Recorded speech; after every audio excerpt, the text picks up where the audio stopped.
ಶ್ರೀ ಗುರುಭ್ಯೋ ನಮಃ. ಹರಿ ಓಂ.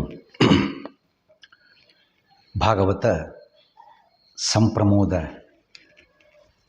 ಶ್ರೋತೃಗಳಿಗೆ ಸುಸ್ವಾಗತ.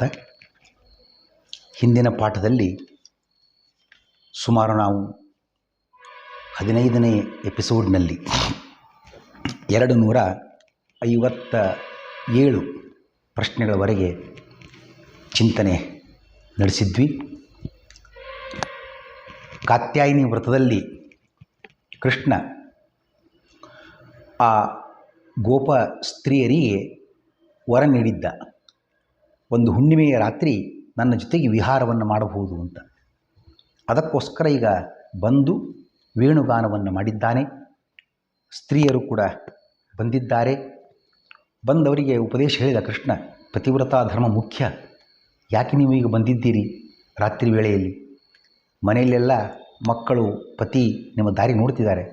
ನಿಮ್ಮ ಕರ್ತವ್ಯ ಇದೆಯಲ್ವ, ಮನೆಗೆ ಹೋಗಿ ಅಂತೆಲ್ಲ ಹೇಳಿದ. ಪತಿ ಸೇವೆ ಪ್ರಮುಖ ಕರ್ತವ್ಯ. ಪತಿ ಸೇವೆಯನ್ನು ಮಾಡಿ ಸತಿಯಾಗಿರ್ತಕ್ಕಂಥವಳು ಉಳಿದ ಯಾವುದೇ ಧರ್ಮಾಚರಣೆ ತಾತ್ಕಾಲಿಕವಾಗಿ ತಾತ್ಪೂರ್ತಿಕವಾಗಿ ಮಾಡಿಕೊಂಡು ಸಿದ್ಧಿಯನ್ನು, ಸಾಧನೆಯನ್ನು ಪಡೆಯಬಹುದಾಗಿದೆ. ಅದನ್ನು ಕೂಡ ತಿಳಿಸಿ ಹೇಳಿದ. ಈ ಕೃಷ್ಣನ ಉಪದೇಶಕ್ಕೆ ಗೋಪಿಕಾ ಸ್ತ್ರೀಯರು ಹೇಗೆ ಪ್ರತಿಕ್ರಿಯಿಸಿದರು? ಹೇ ದೇವ, ನಾವು ಪತಿ ಪುತ್ರಾದಿ ಎಲ್ಲರನ್ನೂ, ಅಷ್ಟೇ ಅಲ್ಲ ಎಲ್ಲವನ್ನೂ, ಮನೆ ಮಠ ಆಸ್ತಿ ಪಾಸ್ತಿ ತೊರೆದು ನಿನ್ನ ಬಳಿಗೆ ಬಂದಿದ್ದೇವೆ. ಯಾಕೆ ಗೊತ್ತೋ? ನಿನ್ನ ಪಾದ ಸೇವೆಗಾಗಿ. ಸ್ತ್ರೀಯರಿಗೆ ಪತಿ ಸೇವೆ ಮುಖ್ಯ ಅಂತ ಹೇಳಿದ್ದಿ, ನಿಜ, ಒಪ್ತೇವೆ. ಈ ಪತಿಗಳಲ್ಲಿರುವ ಸೌಂದರ್ಯ, ಸಂಪತ್ತು, ಆಯುಷ್ಯ ಮುಂತಾದವೆಲ್ಲವೂ ಕೂಡ ಮಿತವಾಗಿವೆ. ಇಂತಹ ಕೊರತೆಗಳಿಂದ ತಾವೇ ದುಃಖಿತರಾಗಿರುವ ಇಂತಹ ಪತಿಗಳಿಂದ ನಮ್ಮ ದುಃಖ ನಿರ್ಮೂಲನೆ ಸಾಧ್ಯವ? ಇಷ್ಟೇ ಅಲ್ಲ, ನಾವು ಮಾಡಿದ ಕೆಲಸಗಳೋ ಅಡಿಗೆಗಳಿಗೋ ವ್ಯಂಗ್ಯೋಕ್ತಿಯಿಂದ ಪ್ರತಿಕ್ರಿಯಿಸುವ ಇವರು, ಅಂದರೆ ಇವರೆಲ್ಲ ಪತಿಗಳು ಅಂತೇನು ಕರಿತಾ ಇದ್ದೇವೆ, ನಾಮಕರಣಾಚಾರ್ಯರು ಅಂತ ಹೆಸರು ಇವರಿಗೆ. ಯಾಕೆ? ಉತ್ತರ ಕರ್ನಾಟಕದಲ್ಲಿ ಒಂದು ಕ್ರಮ ಇದೆ. ವಿವಾಹ ಆಗಿ ಬರುವಾಗ ಆ ವಧುವಿಗೆ ಅತ್ತೆ ಮನೆ ಹೆಸರು ಬೇರೆ ಒಂದು ನೀಡಲಾಗ್ತದೆ, ತವರು ಮನೆಯ ಹೆಸರು ಈಗಾಗಲೇ ಇರ್ತದೆ. ಹಾಗಾಗಿ ನಾಮಾಂತರ, ನಾಮಕರಣ, ಹೆಸರು ಬದಲಾವಣೆ ಇಲ್ಲಿ ಆಗ್ತದೆ. ಬೆಂಗಳೂರು ಮೈಸೂರು ಕಡೆಗೆ ಆ ಕ್ರಮ ಇಲ್ಲ. ಇವರು ನಮ್ಮನ್ನು ಮನೆಯೊಳಗೆ ಕರೆದುಕೊಳ್ಳುವಾಗಲೇ ಹೆಸರಿಟ್ಟು ಕರೆದುಕೊಂಡಿದ್ದಾರೆ. ಅಲ್ಲಿಂದ ಪ್ರಾರಂಭ ಆಯಿತು ಇವ್ರದ್ದು ಹೆಸರಿಡಲಿಕ್ಕೆ. ಒಂದೊಂದು ಕೆಲವು ಹೆಸರಿಡೋದು. ಅಡಿಗೆ ಮಾಡಿದಾಗ ಅದಕ್ಕೊಂದು ಹೆಸರು, ಯಾವ ಕೆಲಸ ಮಾಡಿ ಅದಕ್ಕೊಂದು ಹೆಸರು. ಒಟ್ಟು ವ್ಯಂಗ್ಯೋಕ್ತಿ, ಟೀಕೆ, ಟಿಪ್ಪಣಿ ಅಂತ ಅರ್ಥ ಈ ಗಂಡಸರದ್ದು. ಹಾಗಾಗಿ ಅಡಿಗೆ ಮಾಡಿದಾಗ ಅನ್ನಕ್ಕೊಂದು ಹೆಸರು, ಸಾರಿಗೊಂದು ಹೆಸರು, ಚಪಾತಿಗೊಂದು ಹೆಸರು. ಅದು ಆಸ್ಟ್ರೇಲಿಯಾ ಆಗಿದೆ, ಅಮೇರಿಕಾ ಆಗಿದೆ, ಹೀಗೆಲ್ಲ. ಹಾಗಾಗಿ ಇವರು ಪತಿ ಅಲ್ಲ, ಬರೀ ಕಿತಾಪತಿಗಳು. ನಿಜವಾದ ಪತಿ ಯಾರು ಅಂತಂದರೆ, ವಾದಿರಾಜರು ಹೇಳುವಂತೆ, ಕಾಂತಸ್ಸಯೇವ ಯಹ ಸ್ಥೈರ್ಯ ಶೌರ್ಯ ಸೌಂದರ್ಯ ಸಾಗರ ದುಃಖಸ್ಯಾಂತಕರಂ ಕಾಂತಂ ಅಪರಂ ತರ್ಕಯಾಮಹಿ.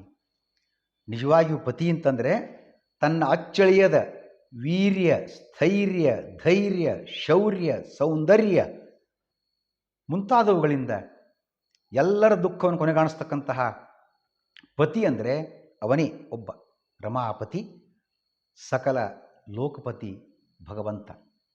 ಅವನನ್ನು ಬಿಟ್ಟರೆ ಮತ್ತಾರು ಇಂಥ ಪತಿಯಾಗುವ ಅರ್ಹತೆಯನ್ನು ಪಡೆದಿಲ್ಲ. ಸ್ತ್ರೀಯರಿಗೆ ತಂದೆ, ತಾಯಿ, ಪತಿ, ಸುತಾದಿಗಳ ಸೇವೆ ಧರ್ಮ ಎಂದಿರುವುದು ನಿಜ. ಆದರೂ ಅವರ ಅಂತರ್ಯಾಮಿಯಾಗಿ ಹರಿಯಿದ್ದಾನೆ ಅಂತ ತಿಳಿದುಕೊಂಡು ಅವರ ಸೇವೆಯನ್ನು ಮಾಡಿ ಭಗವಂತನಿಗೆ ಅರ್ಪಿಸಿಬಿಟ್ರೆ ಪ್ರಾಯಶಃ ಇದು ಅದಕ್ಕಿಂತಲೂ ಕೂಡ ಹೆಚ್ಚಿನ ಧರ್ಮ ಆಗಿಬಿಡ್ತದೆ. ಅಷ್ಟಕ್ಕೂ ನಮ್ಮ ಮನಸ್ಸನ್ನು ನೀನೀಗ ಅಪಹರಿಸಿರುವುದರಿಂದ ನಾವು ಮನೆಗೆ ಹೋಗಿ ಆದರೂ ಕೂಡ ಏನು ಮಾಡುವುದಿದೆ? ನಮ್ಮ ಯಾವುದೇ ಕಾರ್ಯಗಳಿಗೆ ಕೈ ಏಳುವುದಿಲ್ಲ, ಕಾಲ ಏಳುವುದಿಲ್ಲ, ಮನಸ್ಸು ಬರುವುದಿಲ್ಲ. ಲಕ್ಷ್ಯವೆಲ್ಲ ಈ ಕಡೆಗೇ ಇದೆ, ನಿನ್ನ ಕಡೆಗೇ ಇದೆ. ಹಾಗಾಗಿ ನಾವು ಮನೆಗೆ ಹೋಗಿ ಆದರೂ ಮಾಡುವುದೇನಿದೆ? ಇಷ್ಟೇ ಅಲ್ಲ, ನಿನ್ನ ಎದೆಯಲ್ಲಿ ಆಶ್ರಯಗೊಂಡಿರತಕ್ಕಂತಹ ಮಹಾಲಕ್ಷ್ಮಿಯೂ ಕೂಡ ನಿನ್ನ ಪಾದ ಧೂಳಿಯನ್ನು ಸೇವೆಗೈತಾ ಇದ್ದಾಳೆ. ಅಂತಹ ಪಾದ ಧೂಳಿಯ ಸೇವೆಗಾಗಿ ನಮ್ಮ ಮೇಲೆ ಕರುಣೆ ತೋರು ಭಗವಂತ. ಏನು ಧನ್ಯಳೋ ಲಕುಮಿ, ಎಂಥ ಮಾನ್ಯಳೋ, ಛತ್ರ ಚಾಮರ ವ್ಯಜನ ಪರ್ಯಂಕ ಪಾತ್ರ ರೂಪದಲ್ಲಿ ನಿಂದು ಏನೆಲ್ಲ ಸೇವೆ ಭಗವಂತನ ಸೇವೆ ಮಾಡ್ತಾಳೆ. ಭಗವಂತನಿಗೆ ಏನಾರು ನಾವು ಅರ್ಪಿಸಬೇಕು ಅಂತ ತೆಗೆದುಕೊಂಡು ಹೋದರೆ ಲಕ್ಷ್ಮಿ ಹೇಳ್ತಾಳಂತೆ, ಅಲ್ಲಿಟ್ಟುಬಿಡಿ, ನಾನು ಅದನ್ನು ಭಗವಂತನಿಗೆ ತಲುಪಿಸ್ತೇನೆ. ನಾವೇ ನೇರವಾಗಿ ಭಗವಂತನಿಗೆ ತಲುಪಿಸುವ ವ್ಯವಸ್ಥೆ ಇಲ್ಲ, ತಲುಪಿಸಕೂಡುದು. ಥ್ರೂ ಪ್ರಾಪರ್ ಚಾನಲ್ ಅಂದರೆ ಲಕ್ಷ್ಮಿಯ ಮುಖಾಂತರವೇ ಅದು ಸಾಗಬೇಕಾಗಿದೆ. ಅದಕ್ಕಾಗಿಯೇ ಮಂಗಳಾರತಿ ಮಾಡುವಾಗಲೂ ಶಂಖಕ್ಕೆ ತಗುಲಿಸಿಯೇ ಆರತಿಯನ್ನು ಭಗವಂತನಿಗೆ ಮಾಡತಕ್ಕಂಥ. ನೈವೇದ್ಯ ಮಾಡುವಾಗಲೂ ಶಂಖೋದಕ ಪ್ರೋಕ್ಷಣೆ ಶಂಖದಿಂದ. ಹೀಗೆಲ್ಲ ಲಕ್ಷ್ಮಿಯ ಮುಖಾಂತರವೇ ಹೋಗಬೇಕು ಅಂತ ಕ್ರಮ. ಹಾಗಾಗಿ ಭಗವಂತನಿಗೆ ಏನೆಲ್ಲ ಅರ್ಪಣೆ ಮಾಡತಕ್ಕಂಥದ್ದು ಅದು ಲಕ್ಷ್ಮಿ ಥ್ರೂ ಹೋಗತಕ್ಕಂಥದ್ದು. ಸ್ವತಃ ಅವಳೇ ನಿಂತುಕೊಂಡು ಎಲ್ಲ ಸೇವೆಯನ್ನು ಮಾಡ್ತಾ ಇದ್ದಾಳೆ ಲಕ್ಷ್ಮಿ. ಇದು ಭಗವಂತನ ಸೌಭಾಗ್ಯ ಅನ್ನೋ ವಿಚಾರ ಮಾಡ್ತಕ್ಕಂಥದ್ದು. ಯಾಕೆಂದರೆ ಇವತ್ತು ದೊಡ್ಡ ದೊಡ್ಡ ಶ್ರೀಮಂತರ ಮೇಲೆ ಬೇಕಾದ್ರೆ ನೋಡಿ, ಎಂಥ ಭಾಗ್ಯ ಅಲ್ಲ, ದೌರ್ಭಾಗ್ಯ. ಯಾಕೆ? ಆ ಮನೆಯ ಯಜಮಾನಿನಿಗೆ ದೊಡ್ಡ ಶ್ರೀಮಂತನಾಗಿದ್ದರೆ, ಮನೆಯ ಆಳು ಕಾಳು ಬೇಕಾದ ಸಂಪತ್ತೆಲ್ಲ ಇದೆ ಅಂತ ಇಟ್ಕೊಳ್ಳೋಣ, ಆ ಅಕಸ್ಮಾತ್ ಆ ಮನೆಯ ಯಜಮಾನಿ ಅಂದರೆ ಆ ಯಜಮಾನ್ ಹೆಂಡತಿ ಅವಳು ಹೇಳ್ತಾಳಂತೆ, ನೋಡಿ ನನಗಲ್ಲೊಂದು ಮಹಿಳಾ ಮಂಡಲದ ಮೀಟಿಂಗ್ ಇದೆ, ನಾನು ಅಲ್ಲಿ ಹೋಗಬೇಕಾಗಿದೆ, ಅವಳು ಪಾತ್ರೆ ತೊಳೆಯೋಳು ಲಚ್ಚಿ ಬರ್ತಾಳೆ, ನಿಮಗೆ ಟೀನೋ ಕಾಫಿನೋ ತಿಂಡಿನೋ ಮಾಡಿ ಕೊಡ್ತಾಳೆ ಅಂತ ತಗೊಳ್ಳಿ. ನೋಡಿರಿ, ಅವನು ಸೌಭಾಗ್ಯ ಅನ್ನಬೇಕು, ದೌರ್ಭಾಗ್ಯ ಅನ್ನಬೇಕು. ಹೆಂಡತಿ ಕೈಯಿಂದ ಒಂದು ಕಾಫಿ ಟೀನೋ ಒಂದು ಪಾನಕನೋ ಹಾಲೋ ತಿಂಡಿಯನ್ನು ತಿನ್ನುವ ತೆಗೆದುಕೊಳ್ಳುವ ಸೌಭಾಗ್ಯ ಅವನಿಗಿಲ್ಲ. ಆ ಪಾತ್ರೆ ಮುಸುರೆ ತಿಕ್ಕು ವ್ಯಕ್ತಿಯನ್ನು ತಗೊಳ್ಬೇಕಾಗಿದೆ. ಇದು ದೌರ್ಭಾಗ್ಯ. ಇದು ಭಗವಂತನಿಗೆ ಹಾಗಲ್ಲ. ಏನೆಲ್ಲ ಪದಾರ್ಥವನ್ನು ನಾವು ಕೊಡ್ತಾ ಇದ್ದೇವೆ ಅದು ಲಕ್ಷ್ಮೀ ಮುಖಾಂತರ ಹೋಗತಕ್ಕಂಥದ್ದು. ಹಾಗಾಗಿ ಅದಕ್ಕೆ ದಾಸರು ಅಂದದ್ದು ಏನು ಧನ್ಯಳೋ ಲಕುಮಿ, ಎಂಥ ಮಾನ್ಯಳೋ ಅಂತ. ಹಾಗಾಗಿ ಜ್ಞಾನ ಭಕ್ತಿ ವೈರಾಗ್ಯಗಳಿಂದ ಆ ಭಗವಂತನ ಮಹಿಮೆಯನ್ನು ತೋರ್ತಾ ವಿವರಣೆ ಮಾಡ್ತಾ ಕೃಷ್ಣನಿಗೆ ವಿನಂತಿ ಮಾಡಿದ್ದಾರೆ. ಭಗವಂತನಿಗೆ ದೇವ ಅಂತ ಸಂಬೋಧನೆ ಮಾಡಿದರು. ಯಾರು? ಗೋಪಿಕಾ ಸ್ತ್ರೀಯರು. ಯಾಕೆ ದೇವ ಭಗವಂತ ಅನ್ನೋ ಮಾತನ್ನು ನೋಡೋದಾಗಿದ್ದರೆ ಋಗ್ಭಾಷೆಯಲ್ಲಿ ಶ್ರೀಮದ್ ಆಚಾರ್ಯರು ಪ್ರಸ್ತಾಪ ಮಾಡ್ತಾರೆ. ದ್ಯೋತನಾತ್ ವಿಜಯಾತ್ ಕಾಂತ್ಯ ಸ್ತುತ್ಯ ವ್ಯವಹೃತೇರಪಿ ಗತ್ಯಾರತ್ಯಾ ಚ ದೇವಾಖ್ಯಂ. ಎಲ್ಲ ಕಾರಣಗಳಿಗಾಗಿ ಅಂದರೆ ಕಾಂತಿಮಂತ ಭಗವಂತ, ವಿಜಯ, ಜ್ಞಾನಿ, ಸುಖಪ್ರದ, ಎಲ್ಲರಿಂದ ಸ್ತುತ್ಯನಾಗಿದ್ದಾನೆ. ಎಲ್ಲ ಕಾರಣಗಳಿಂದ ಭಗವಂತನಿಗೆ ದೇವ ಅಂತ ಹೆಸರನ್ನು ಮಾತನ್ನು ನೋಡ್ತಕ್ಕಂಥದ್ದು. ಕೃಷ್ಣನು ಗೋಪಿಯರಿಗೆ ಹೇಗೆ ಅನುಗ್ರಹಿಸಿದನು? ಅಚ್ಯುತನಾದ ಕೃಷ್ಣನು ಗೋಪಿಕಾ ಸ್ತ್ರೀಯರಲ್ಲಿಯ ಜ್ಞಾನ ಭಕ್ತಿ ವೈರಾಗ್ಯಗಳಿಂದ ಪ್ರಸನ್ನನಾಗಿ ಶರಣಾಗತರಾದವರನ್ನು ಸ್ವೀಕರಿಸಿದನು. ಕಾತ್ಯಾಯನಿ ವ್ರತದಲ್ಲಿ ತಾನು ಹಿಂದೆ ಅವರಿಗೆ ಮಾತು ಕೊಟ್ಟಂತೆ ಹುಣ್ಣಿಮೆಯ ಬೆಳದಿಂಗಳಿನಲ್ಲಿ ಅವರೊಡನೆ ವಿಹರಿಸಿ ಅನುಗ್ರಹಿಸಿದನು. ಕೃಷ್ಣನು ಅಚ್ಯುತ ಏಕೆ? ಸಮಸ್ತ ಸದ್ಗುಣಗಳ ಚ್ಯುತಿ ಅಂದರೆ ನಾಶ ಇಲ್ಲ. ನಮ್ಮಲ್ಲಿರೋ ದೋಷಗಳು ಗುಣಗಳು ನಾಶ ಆಗಿಬಿಡ್ತದೆ. ಇವತ್ತೊಂಚೂರು ಆನಂದ ಇತ್ತು ಒಂದು ಗಳಿಗೆ, ಮತ್ತೊಂದು ಗಳಿಗೆ ಹಸಿವಾಗ್ತದೆ, ಚಿಂತೆ ದುಃಖ ಪ್ರಾರಂಭ ಆಯಿತು, ಮತ್ತೇನೋ ಯೋಚನೆ ಪ್ರಾರಂಭ ಆಯಿತು. ನಮ್ಮ ಗುಣಗಳೆಲ್ಲ ತಾತ್ಕಾಲಿಕ. ಭಗವಂತನ ಗುಣದ್ದು ಹಾಗಲ್ಲ, ಎಂದೂ ನಾಶವಿಲ್ಲ. ಅದಕ್ಕೆ ಆಚಾರ್ಯ ಮತ್ತು ಹೇಳಿದ್ದು ಅಚ್ಯುತೋ ಯೋ ಗುಣೈರ್ನಿತ್ಯಮೇವಾಖಿಲೈ. ಅಚ್ಯುತಃ ಯಾಕೆ? ಗುಣೈ ನಿತ್ಯಮೇವ ಅಖಿಲೈ, ಯಾವಾಗಲೂ ಇದ್ದಾನೆ, ಎಲ್ಲ ಗುಣ ತುಂಬಿಕೊಂಡಿದ್ದಾನೆ. ಯಾವ ಗುಣ ಎಲ್ಲೋ ಒಂದು ದಿವಸ ಒಂದು ಹೊತ್ತು ಒಂದು ಕ್ಷಣ ಒಂದು ನಿಮಿಷ ಒಂದು ಸೆಕೆಂಡು ವ್ಯತ್ಯಾಸವಾಯಿತು ಮುಕ್ತಾಯವಾಯಿತು ಅಂತ ಇಲ್ಲವೇ ಇಲ್ಲ. ಸರ್ವಗುಣ ಪರಿಪೂರ್ಣ ಪ್ರತಿಯೊಂದು ಕ್ಷಣದಲ್ಲಿಯೂ ಕೂಡ ಅನ್ನೋ ಮಾತನ್ನು ನೋಡ್ತಕ್ಕಂಥದ್ದು. ಶುಕಮುನಿಗಳು ಪರೀಕ್ಷಿತನಿಗೆ ಏನನ್ನು ತಿಳಿಸಿದರು? ಗೋಪಿಯರು ಕೃಷ್ಣನ ಅನುಗ್ರಹದಿಂದ ಮುಕ್ತರಾದರೆಂದು ತಿಳಿಸಿದರು. ಪರೀಕ್ಷಿತ್ ಏನೆಂದು ಪ್ರಶ್ನಿಸಿದನು? ಆಗ ಪರೀಕ್ಷಿತ ರಾಜ ಪ್ರಶ್ನೆ ಕೇಳ್ತಾನಂತೆ, ಅಲ್ಲ ಗುರುಗಳೇ, ಜ್ಞಾನದಿಂದಲೇ ಮೋಕ್ಷ ಇದು ಸಿದ್ಧಾಂತ. ತಮೇವಂ ವಿದಿತ್ವಾತಿ ಮೃತ್ಯುಮೇತಿ ನಾಣ್ಯ ಪಂಥಾ ಅಯನಾಯ ವಿದ್ಯತೆ.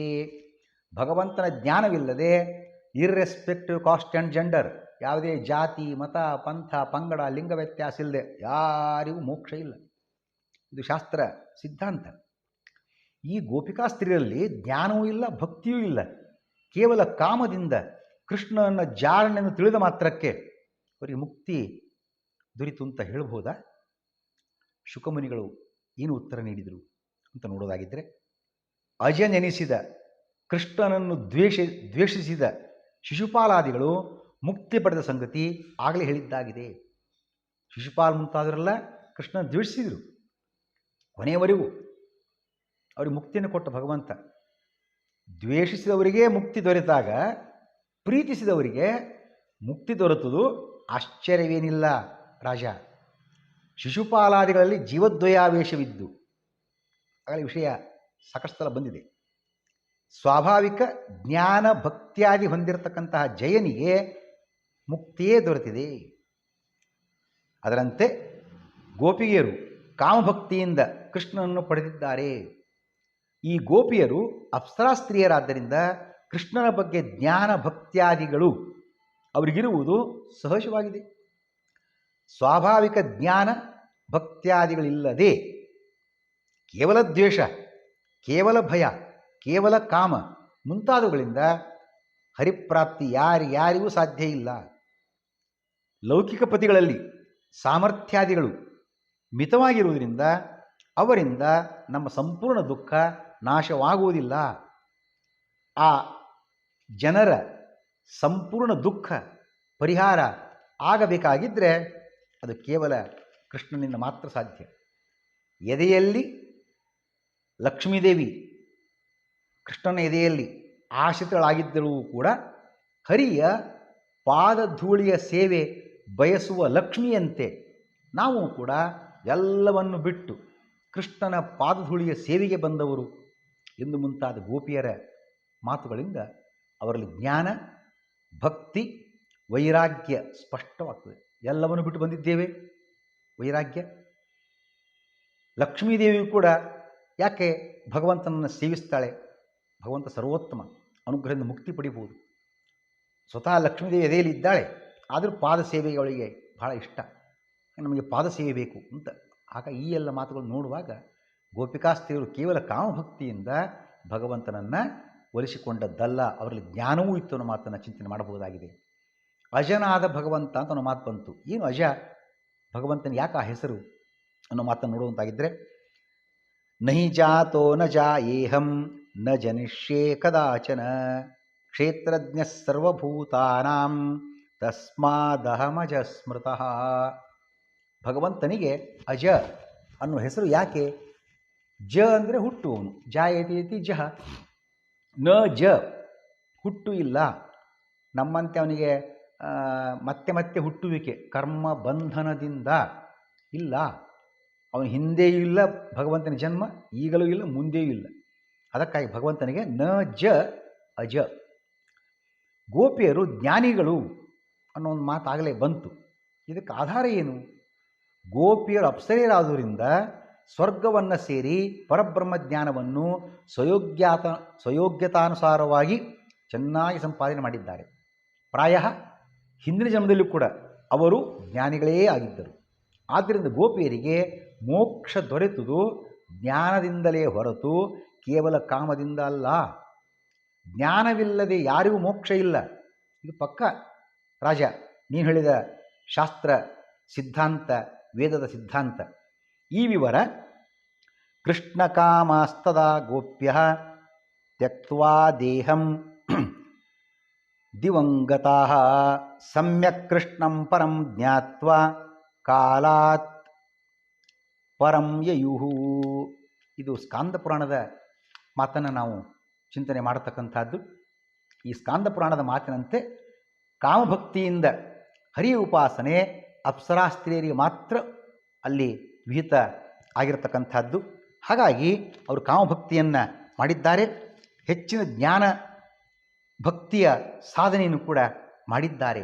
ಆ ಕಾರಣಕ್ಕಾಗಿ ಅವರಿಗೆ ಮುಕ್ತಿ ದೊರೆತಿದೆ ಅನ್ನೋ ಮಾತನ್ನು ನಾವಿಲ್ಲಿ ನೋಡಬಹುದಾಗಿದೆ. ಆಯಿತು, ಗೋಪಿಯರು ಕಾಮಭಕ್ತಿಯಿಂದ ಭಗವಂತನ ಒಲಿಸಿಕೊಂಡು ಮುಕ್ತಿ ಪಡೆದಿದ್ದಾರೆ ಅಂತ ಅನ್ನೋದಾಗಿದ್ದರೆ, ಈ ಕಾಮಭಕ್ತಿ ಉಪಾಸನೆ ಎಲ್ಲ ಅಪ್ಸರೆಯರು ಅರ್ಹರಾಗಿದ್ದಾರೆ ಉಪಾಸನೆಗೆ? ಇಲ್ಲ. ಅದನ್ನು ಯೋಚನೆ ಮಾಡಬೇಕು. ಅಪ್ಸರು ತುಂಬ ಜನ ಇದ್ದಾರೆ, ಕೆಲವರಿಗೆ ಮಾತ್ರ ಈ ಅವಕಾಶ.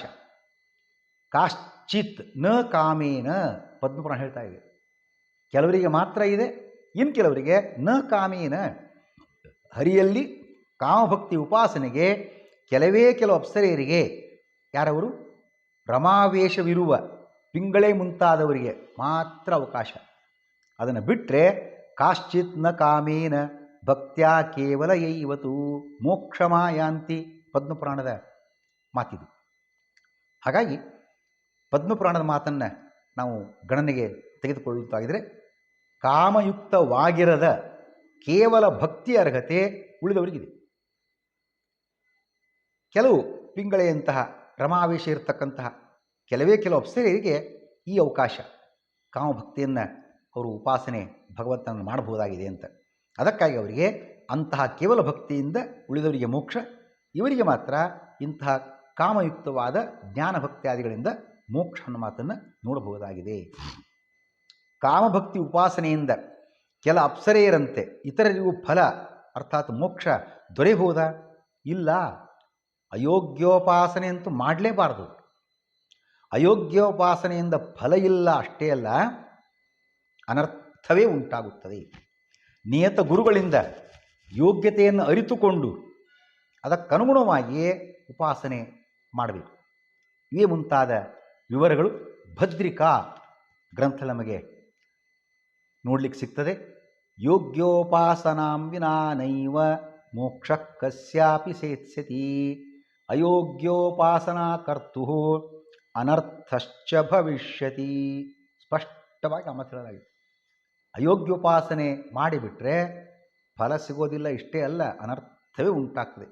ಅದಕ್ಕಾಗಿ ಗುರುಗಳಿಂದ ಶಾಸ್ತ್ರಗಳಿಂದ ತಿಳಿದುಕೊಂಡು ಸರಿಯಾದ ಉಪಾಸನೆಯನ್ನು ತಂದುಕೊಳ್ಳಬೇಕು ಮಾತನ್ನು ಕೂಡ ಇಲ್ಲಿ ಉಲ್ಲೇಖ ಮಾಡಲಾಗಿದೆ. ಹಾಗಾದರೆ ಕಾಮನ್ ಮ್ಯಾನ್, ಜನಸಾಮಾನ್ಯರು ಈ ಭಗವಂತನ ಉಪಾಸನೆಯನ್ನು ಯಾವ ರೀತಿ ಮಾಡಬೇಕು ಅಂತ ಸಾಮಾನ್ಯ ಕ್ರಮ ನೋಡೋದು ಅಂತಾಗಿದ್ದರೆ, ಆ ಪ್ರಶ್ನೆಯ ಉತ್ತರವನ್ನು ಕೂಡ ಶ್ರೀಮದಾಚಾರ್ಯರು ವರಾಹ ಪುರಾಣದ ಮಾತನ್ನು ಉಲ್ಲೇಖ ಮಾಡ್ತಾ, ಪತಿತ್ವೇನ ಶ್ರೇಯೋಪಾಸ್ಯ ಬ್ರಹ್ಮಣಾಮೇ ಪಿತೇತಿ ಚ ಪಿತಾಮಹತಯಾನ್ಯೇಷಾಂ ತ್ರಿದಶಾನಾಂ ಜನಾರ್ದನಃ ಪ್ರಪಿತಾಮಹೋ ಮೇ ಭಗವಾನ್ ಇತಿ ಸರ್ವಜನಸ್ಯತು. ಇದೆಲ್ಲ ಮಾಹಿತಿಯನ್ನು ಶ್ರೀಮದಾಚಾರ್ಯರು ನಮ್ಮ ಗಮನಕ್ಕೆ ವರಾಹ ಪುರಾಣ ಮಾತನ್ನು ಉಲ್ಲೇಖ ಮಾಡ್ತಾ ಕೊಟ್ಟಿದ್ದಾರೆ. ಅದರ ಸಾರಾಂಶ ಏನು? ಲಕ್ಷ್ಮಿ ಮಾತ್ರ ಹರಿಯನ್ನು ಪತಿಯೆಂದು ಉಪಾಸನೆ ಮಾಡಬೇಕು. ಪತಿತ್ವೇನ ಶ್ರೇಯೋಪಾಸ್ಯ, ಲಕ್ಷ್ಮಿಗೆ ಅರ್ಹತೆ. ಮುಂದೆ ಬ್ರಹ್ಮವಾಯುಗಳು ಭಗವಂತನನ್ನು ತಂದೆ ಅಂತ ಉಪಾಸನೆ ಮಾಡಬೇಕು. ಇತರ ದೇವತೆಗಳು ಪಿತಾಮಹ ಅಂದರೆ ಅಜ್ಜ ಅಂತ ಅರ್ಥ. ತಂದೆಯ ತಂದೆಗೆ ಪಿತಾಮಹ ಅಂತ ಹೆಸರು ಸಂಸ್ಕೃತದಲ್ಲಿ, ಅಜ್ಜ ಅಂತ. ಎಲ್ಲ ದೇವತಾಸ್ತ್ರೀಯರು ಮಾವ ಅಂತ ಉಪಾಸನೆಯನ್ನು ಮಾಡಬೇಕು. ಹರಿಯು ಲಕ್ಷ್ಮೀ ಬ್ರಹ್ಮರಿಗೆ ಗುರು, ಇತರ ದೇವತೆಗಳಿಗೆ ಪರಮ ಗುರು, ಬೇರೆಲ್ಲ ಜನರಿಗೆ ಮೂಲ ಗುರು ಆಗಿದ್ದಾನೆ.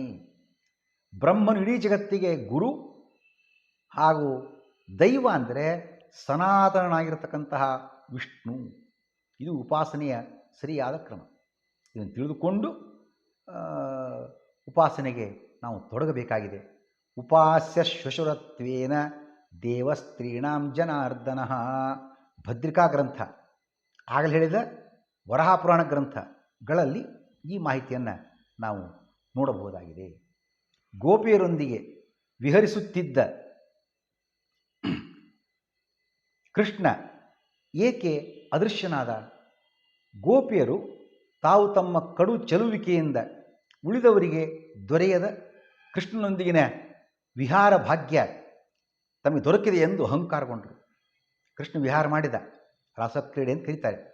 ಅವರಿಗೆ ಅನುಗ್ರಹ ಮಾಡೋ ಉದ್ದೇಶಕ್ಕೋಸ್ಕರ. ರಾಸಕ್ರೀಡೆ ಅಂದ್ರೇನು? ಇಬ್ಬರ ಹೆಗಲ ಮೇಲೆ ಕೈ ಹಾಕಿಕೊಂಡು ಮಧ್ಯದಲ್ಲಿ ತಾನಿದ್ದು ಸಂಚಾರ ಮಾಡತಕ್ಕಂಥ, ಕುಣಿಯತಕ್ಕಂಥದ್ದು ರಾಸಕ್ರೀಡೆ ಹೆಸರು. ಆ ವಿಹಾರವನ್ನು ಮಾಡಿದ್ದಾನೆ. ಕೃಷ್ಣ ಇದ್ದಕ್ಕಿದ್ದಾಗೆ ಅದೃಶ್ಯ ಆಗಿಬಿಟ್ಟ. ಯಾಕೆ ಅದೃಶ್ಯನಾದ ಅಂತ ನೋಡೋದಾಗಿದ್ದರೆ, ಆ ಗೋಪಿಕಾ ಸ್ತ್ರೀಗೆ ಒಂದು ಅಹಂಕಾರ ಬಂದ್ಬಿಡ್ತು. ನಮ್ಮಷ್ಟು ಸೌಂದರ್ಯ ಮತ್ತಾರಿಗೂ ಇಲ್ಲ, ಕೃಷ್ಣನ್ನೇ ಬಳಿಯಲ್ಲಿ ಹಾಕ್ಕೊಂಡ್ಬಿಟ್ಟಿದ್ವಿ, ಅಂತ ಒಂದು ರೀತಿ ಅಹಂಕಾರ ಬಂತವರಿಗೆ.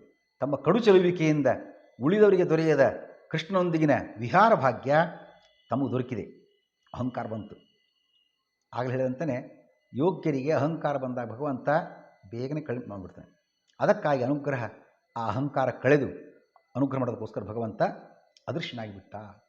ಆಗ ಗೋಪಿಯರು ಏನು ಮಾಡಿದರು? ಕೃಷ್ಣ ನೋಡಿದ ಕೃಷ್ಣ ಕಾಣಿಸ್ತಾನೆ ಇಲ್ಲ, ಈಗ ಇಲ್ಲೇ ಇದ್ದ. ಗೋಪಿಯರು ಕಂಡ ಕಡೆಗೆ ಕೃಷ್ಣನ ಬಗ್ಗೆ ವಿಚಾರಿಸುತ್ತಾ, ಹುಚ್ಚರಂತೆ ಹಾಡುತ್ತಾ, ಬೆಳದಿಂಗಳಿನ ಕಾಡಿನಲ್ಲಿ ಎಲ್ಲೆಡೆ ಅಲ್ಲಾಡಿದರು. ಎಲ್ಲೆಲ್ಲಿ ಹುಡುಕಿದ್ರು ತುಳಸಿ ನೀನು ಕಂಡಿದ್ದೀನಮ್ಮ, ಮತ್ತೊಂದು ಮಲ್ಲಿಗೆ, ಜಾಜಿ, ಎಲ್ಲರೂ ಕೇಳ್ತಾರೆ ನೀನು ಕಂಡಿದೀಯಾ, ಎಲ್ಲಿದ್ದಾನೆ ಕೃಷ್ಣ. ಹುಚ್ಚರಂತೆ ಬೆಳತನಕ ಆ ಬೆಳದಿಂಗಳಲ್ಲಿ ಸಂಚಾರ ಮಾಡ್ತಾ ಒದ್ದಾಡಿದ್ದಾರೆ. ಎಷ್ಟು ಹುಡುಕಾಡಿದರೂ ಭಗವಂತ ದೊರೆಯಲಿಲ್ಲ. ಕೃಷ್ಣನನ್ನು ಅರಸುವ ಪ್ರಯತ್ನ ಕೈಗೂಡದಿದ್ದಾಗ ಎಲ್ಲರೂ ಒಂದೆಡೆ ಸೇರಿ ಕೃಷ್ಣನ ಗುಣಗಾನ ಮಾಡಿದ್ದಾರೆ. ಆ ಗುಣಗಾನಕ್ಕೆ ಯಾವ ಹೆಸರಿದೆ? ಗೋಪಿಗೀತ ಅಂತ ಇದನ್ನು ಕರೀತಾರೆ. ಈ ಗೋಪಿಗೀತೆ ಎಷ್ಟು ಶ್ಲೋಕಗಳಲ್ಲಿದೆ? 18 ಶ್ಲೋಕಗಳಲ್ಲಿದೆ. ಇದರ ಸಾರಾಂಶ ಏನು ಅಂತ ನೋಡೋದಾಗಿದ್ದರೆ, ಹೇ ಕೃಷ್ಣ, ಬ್ರಹ್ಮನ ಪ್ರಾರ್ಥನೆಯಂತೆ ನೀನು ಅವತರಿಸಿದುದರಿಂದ ಈ ಗೋಕುಲವು ಎಲ್ಲಕ್ಕಿಂತ ಹೆಚ್ಚೆನಿಸಿದೆ. ಪ್ರಾರಂಭದಲ್ಲಿ ಬಂತದು. ಕೃಷ್ಣ ಅವತಾರವನ್ನು ಯಾವಾಗ ಗೋಕುಲದಲ್ಲಿ ಮಾಡಿದ, ಬಂದು ನೆಲೆಸಿದ, ಅದು ರಮಾದೇವಿಗೆ ವಿಹಾರ ಭೂಮಿಯಾಯಿತು ಅಂತ ಹಿಂದೆ ಆ ವಿಷಯ ಪ್ರಸ್ತಾಪ ಆಗಿದೆ. ನೀನು ನಂದಗೋಪನ ಮಗ ಮಾತ್ರ ಅಲ್ಲ, ಎಲ್ಲರ ಅಂತರಂಗದಲ್ಲಿ ನೆಲೆಸಿರುವ ಪರಮಾತ್ಮ ನೀನು. ಅಂತೆಯೇ ನೀನು ವೀರನೂ ಕಾಂತನೂ ಆಗಿರುವಿ. ನಮ್ಮನ್ನು ಮೇಲಿಂದ ಮೇಲೆ ಬಂದ ಆಪತ್ತುಗಳನ್ನು, ಯಾವುದೋ ಪೂತನ, ಶಕಟಾಸುರ, ತೃಣಾವರ್ತ, ಒಂದಲ್ಲ ಬರ್ತಾನಿತ ಆಪತ್ತುಗಳು, ಎಲ್ಲ ಆಪತ್ತುಗಳಿಂದ ಪರಿಹರಿಸಿದವ ನೀನು. ನಿನ್ನ ನಾಮ ಸಂಕೀರ್ತನೆ ಪಾಪ ಪರಿಹಾರಕ, ನಿನ್ನ ಕಥಾಮೃತ ಪಾನ ಸಂಸಾರ ತಾಪ ಪರಿಹಾರಕ. ಬ್ರಹ್ಮನಿಂದ ಪೂಜೆಗೊಂಡ ನಿನ್ನ ಪಾದ ಭೂಮಿಗೆ ಅಲಂಕಾರವೂ ಹೌದು, ನಿನ್ನ ಪಾದ ಆನಂದಮಯವೂ ಹೌದು. ಇಂತಹ ನಿನ್ನ ಪಾದ ಕಮಲ ನಮಗೆ ಧ್ಯಾನ ಗೋಚರವಾಗುತ್ತದೆ. ನಾವು ಧ್ಯಾನ ಕುಳಿತುಕೊಂಡಾಗ ಆ ಪಾದ ನಮ್ಮ ಗಮನಕ್ಕೆ ಬರ್ತದೆ. ಗೊಲ್ಲರೊಡನೆ ಕಾಡಿನಲ್ಲಿ ನೀವು ಸಂಚಾರ ಮಾಡ್ತಿರುವಾಗ, ಬೆಳಗ್ಗೆ ಹೋಗ್ತೀವಿ ಆಕಳನ್ನು ಕರೆದುಕೊಂಡು ಮೇಯಿಸಲಿಕ್ಕೆ, ತಿರುಗಾಡಿಸ್ಲಿಕ್ಕೆ ಅಂತ, ಆವಾಗ ನಿನ್ನನ್ನು ಕಾಣದೇ ಇರುವಾಗ ಒಂದೊಂದು ಕ್ಷಣವೂ ಕೂಡ ನಮಗೆ ಯುಗವಾಗ್ತಾ ಇದೆ. ಕೃಷ್ಣನನ್ನು ನೋಡ್ತಾನೇ ಇರಬೇಕು ಅಂತ ಅನ್ನಿಸ್ತಾ ಇದೆ.